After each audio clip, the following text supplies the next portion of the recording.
Welcome back. In this segment, we're going to expand our nutrition topic and take a closer look at cholesterol and saturated fats as they also affect blood pressure. Hyperlipidemia is the condition of high cholesterol.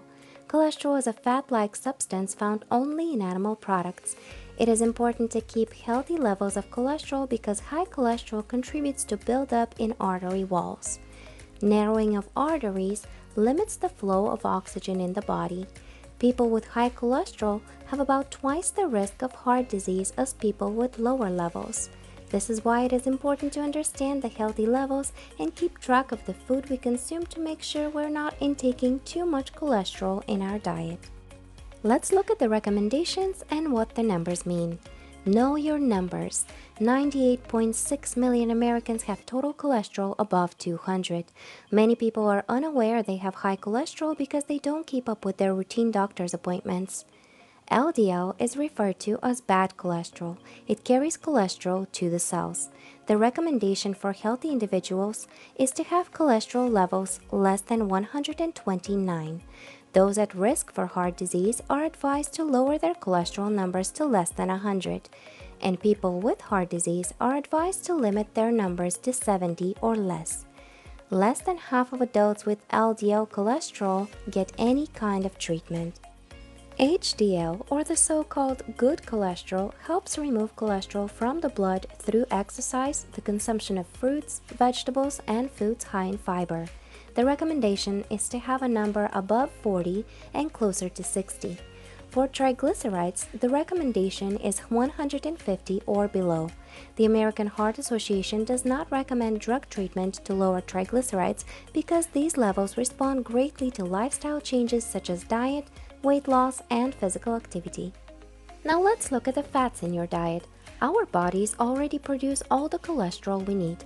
Any animal source we consume, meat, milk, cheese, increases cholesterol. These animal products generally contain considerable amount of saturated fat. Excess fat and cholesterol causes buildup in the arteries. When it comes to dietary changes, limiting how much animal protein you consume is the most important step you can take to reduce your cholesterol. Limiting animal proteins can be difficult and is not for everyone. Making healthier choices such as lean meats, fish, chicken, turkey, as well as lower fat cheeses and 1% milk can make a large difference.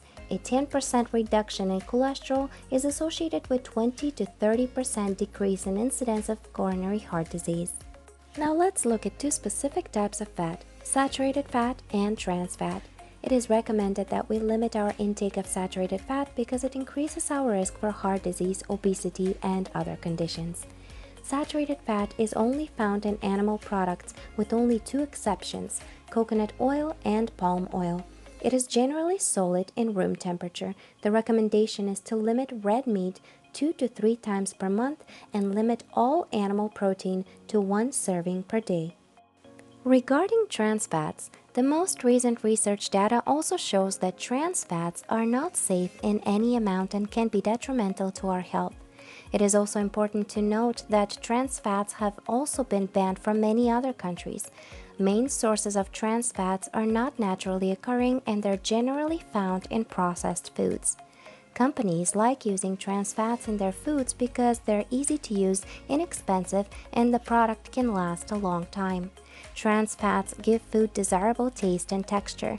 Many restaurants and fast food outlets used trans fats in the past to deep fry foods because oils with trans fats in them can be used many times in commercial fryers. This practice has changed over the last few years, but many of the junk foods and fast food restaurant products still contain trans fats. This is why it's important to look at the nutrition label if the product has one and to try and steer clear from the trans fats entirely. Now that you know that fats can be dangerous, let's learn a few tricks on how to reduce fat in our diet. Choose lean proteins. If you are a meat eater, consider the following recommendations. If you purchase canned fish, select fish in water, not oil. Remove the skin on chicken and turkey. Select lean beef round, sirloin, or chuck meat. Lean or extra lean ground beef or turkey, no more than 15% fat. Lean veal, lean lamb, lean ham, lean pork, tenderloin, loin chop. Note that ham and Canadian bacon are higher in sodium than other meats. Fish and shells contain higher amounts of cholesterol but still are lower in saturated fat and total fat than most meats and poultry. Fish high in omega-3 fatty acids include mackerel, lake trout, herring, sardines, albacore tuna, and salmon. Here are some more ways to reduce fat. The best way to get all of your protein needs is from plant-based sources. Protein is an essential nutrient, but we don't need large quantities of it. Protein should come from non-animal sources at least once a week. Legumes, beans, peas, lentils are a good source of protein that contain less fat and no cholesterol. Many legumes are also considered superfoods due to their health benefits and medicinal properties. Soybeans, a type of legume, are especially beneficial for the heart. They help by lowering cholesterol. Look for alternatives. Just a few healthy swaps in your daily diet can have huge impact on your health. For example, in a pasta dish, swap cheese sauce for tomato sauce, swap eggs for egg whites, swap peanut butter for the powdered alternative, swap cow's milk for almond or soy beverage. When selecting cheese, swap high-fat cheese for reduced-fat versions. When it comes to burgers, choose veggie or turkey instead of the beef patty. Without even dieting, you can see the difference with just a few simple swaps. Most young people desire to lose weight simply for appearance reasons. Perhaps there is a wedding coming up or a big vacation, and these can be great motivators for weight loss. However, if health is a concern, losing weight becomes a much more important goal to achieve. But why is it so important to maintain healthy weight? Obesity increases the risk for many diseases because it increases the fat levels within our arteries. Obesity puts us at risk for diabetes, heart disease, stroke, cancer, arthritis, sleep apnea, gallbladder disease, and more. Just 10% reduction in your body weight is proven to improve blood sugar levels, blood pressure, cholesterol, triglycerides, and inflammation. When losing weight, an important thing to remember is not to get discouraged by the number on the scale. It is possible that you have been putting in a lot of work and have stuck to your diet, but you don't see results on the scale. Perhaps you are in the stage where you are losing fat but gaining muscle. In that case, the best thing to do is to listen to your body and see how you feel rather than looking at the number on the scale. If you're gaining muscle, however, you can rest assured that you will be burning off more calories later. 1 pound of muscle burns 7 to 10 calories during the day, where 1 pound of fat only burns 2 to 3 calories during the day. According to standard dietary calculations, 1 pound of fat equals 3,500 calories. So technically speaking, to lose 1 pound of fat in a week, you will need to cut out 3,500 calories. You could lose 1 pound in a week by doing the following. Divide the 3,500 calories by 7 days and you will get 500 calories. You can reduce your calorie intake by 500 less calories per day, or you can increase your physical activities and burn 500 calories per day.